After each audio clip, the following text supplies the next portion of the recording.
اے نبی ان سے کہہ دے اس کو پکارے کس نام سے؟ اللہ یا الرحمن، یہ اللہ کا ذاتی نام ہے اللہ۔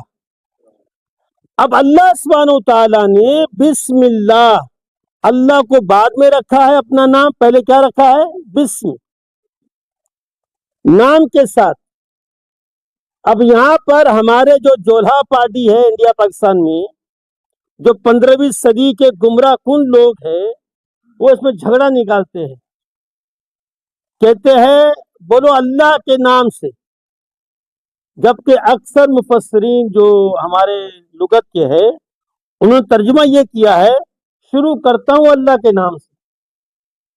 تو کہتے ہیں شروع کیسے کریں گے، اللہ کا نام تو بعد میں آ رہا ہے، یہ جہالت ہے۔ عربی دیکھو نا، بسم اللہ اللہ پہلے ہے کہ بعد میں ہے، اللہ کا نام بعد میں ہے۔ تو یہ جھگڑا انڈیا پاکستان کا، عرب کا نہیں ہے۔ اگر کہنا بھی ہے تو کہہ دو اللہ کے نام کے ساتھ، کوئی مشکل نہیں ہے، لیکن اس کو جھگڑا نہ بناؤ، صحیح عقیدہ کو غلط ثابت نہ کرو۔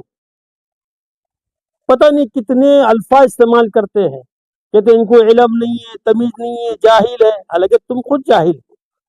اگر تم قرآن پڑھے بسم اللہ، اللہ بسم نہیں ہے، بسم اللہ، پہلے بسم آیا نا، با سین میم آیا، پھر اللہ آیا، تو یہ جھگڑے ہی نہیں ہے۔ اب